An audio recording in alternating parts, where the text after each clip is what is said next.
Hey guys, it's me Nicolette Mashile, also known as the Financial Bunny. Welcome to 2025. I'm going to be saying that for probably the next 10 videos, right? So today I want to talk a little bit about rental properties and investing in rental properties and what you should be expecting, but also what is expected of you when you are a landlord or you become a landlord. And I'll give you guys a little bit of a story, right?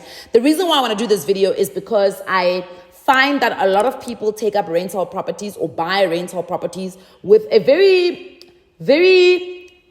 decorated view of what rental property actually is and what it can do for you. So I want to start it off at the beginning with a conversation, or rather an analogy that I usually use when I explain investing and how do you choose the types of investments. Because the question that's always going to come is, how do you choose your investment? Which is the best investment for young people? Which is the best investment for someone in their 30s? Which is the best investment for someone in their 40s? The reality is there is no one answer. There's no one size fits all, because at the end of the day, we all do not have the same circumstances. One, we don't have the same circumstances. Two, we don't have the same investment outcomes or objectives or goals that we're trying to reach. And let me use a very simple example. I know I'm speaking very fast, but I'm going to try and slow it down. Let me use a very simple example. I am 36 years old, right? I have no cat. I have no dog. I have no spouse. I have no children, right? 36 years old, no children, no spouse, no cat, but also no job. So I actually am not employed in the formal employment sector. So I'm what you would say self-employed or running a business. I want you to take a friend of mine who has 2 kids. They've got a spouse and they work in the formal sector. Let's say they work for one of the big corporates in South Africa. So they've got a salary. If somebody comes and gives both of us R1 million, they give me R1 million, they give her R1 million. Then they say, go and find an investment that speaks to your financial goals, or rather your investment goals. What are you trying to achieve out of investing? The likelihood that I will take my R1 million, buy 3 Uber cars, put them into Uber. I'm making up these numbers now, so work with me, right? They're for illustrative purposes. Take my 3 cars. Let's say each car gives me 30,000 Rand per month, right? 30,000 Rand is, of course, the gross that these cars are giving me. I still have to minus salaries of the drivers. I still have to minus maintenance costs, petrol costs, insurance, and all of the thought. So let's say from the 90,000 that I would make every month from these specific cars, let's say my profit or my net profit is 50,000 Rand. So we are saying essentially 40,000 Rand is going to paying salaries for the drivers, paying for maintenance, paying for insurance, right?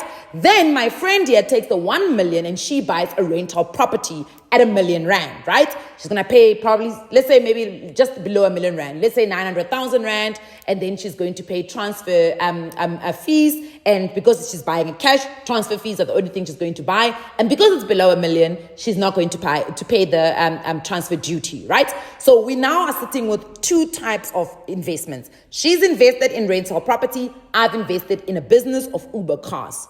I make a net profit every single month of 50,000 Rand. She probably makes a net profit of like 6,000 Rand. So let's say rental is 9,000 Rand. 9,000 Rand minus levies, maintenance costs, insurance. She's probably going to be left with 6,000 Rand, right? We're going with numbers for illustrative purposes. Now, the both of us have achieved our goals. Her goal is capital or asset appreciation. She wants this asset in the future. She wants an asset. She's literally taking her money and putting it into this asset that, 1, is going to appreciate. She knows that. But 2, still gives her a little bit of money every single month, right? So she can take that 6,000 Rand that's coming from this asset and put it into something else. But remember, she has a salary. So she doesn't need the income. So the 6,000 is not the end of the world for her because she has a salary. She's got salary security from her corporate job. I do not have a salary security. So I need to create salary security. So from the 50,000 net profit that I make, I could take 40,000 and pay myself as a salary myself. So my goal is income generation for that specific investment. Do you understand? So specifically for the Uber investment, mine is actually income generation. We are both taking risks. Mine are simply higher than hers because my car can get into an accident, then it's not working. So then I'm not making the 30,000 from the car. And if all 3 of them go into an accident, I'm not making the 90,000, I'm not making the 50,000 net profit. On her side, she could sit with a risk of not having a tenant. So it means that the apartment stays vacant. She would need to pay for rates and levies and insurance out of her own pocket, right? So she would be making a net loss of maybe 4,000 Rand. 3,000 Rand, right? Every single month just to maintain this property and keep this property. However, there's a huge difference. And that's why risk is one of the things you need to assess. On her side, she has an appreciating asset. On my side, I have 3 depreciating cars. So it's also something that you've got to think about. So in this example, my goal was income generation. Her goal was asset or capital appreciation. She retains that because the property appreciates.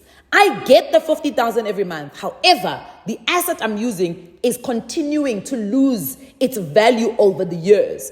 So eventually, when we both let go of these things, she will get back the amount of money she's put in.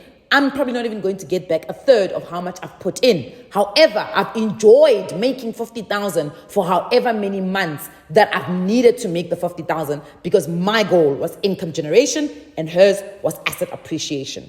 Very important that you know what your investment goal is for each and every single investment that you go into. Sit back and ask yourself the question, am I looking for capital appreciation? Am I looking for capital appreciation? Am I looking for an asset appreciation? Am I looking for income generation right now? Am I looking for capital preservation? So I'm looking for something that is going to beat inflation over the years. So the true value of money in the future value of the money is going to be equal to the value of the money right now. Because remember, inflation erodes the value of money. So if I put 10 Rand today, it needs to equal the amount that would have given me 10 Rand's value today. So it might be 30 Rand in the near future, but remember the 30 Rand is only going to buy you still one loaf. I mean, one loaf is not 10 Rand, but let's say a loaf is 10 Rand. And today I can buy one loaf for 10 Rand. Instead of buying the loaf, I'm taking that 10 Rand and I'm putting it away because I want to use it in the future. However, because inflation is going to happen over the years, in the future, my 10 Rand must be 30 Rand because now loaves of bread are 30 Rand for one. So that is what we call your preservation of value. So when you're choosing the investments that you want to put your money in, these are some of the things that you've got to think about.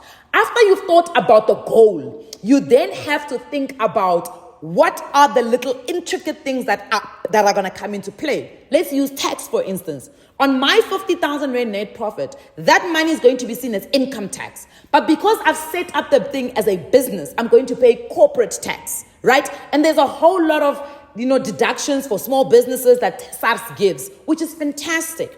On her side, that rental income is also part of her total income that SARS is going to assess when she has to pay tax at the end of the year, right? So again, both of us are going to have to pay tax on these amounts because both of them are seen as part of your total income in a year.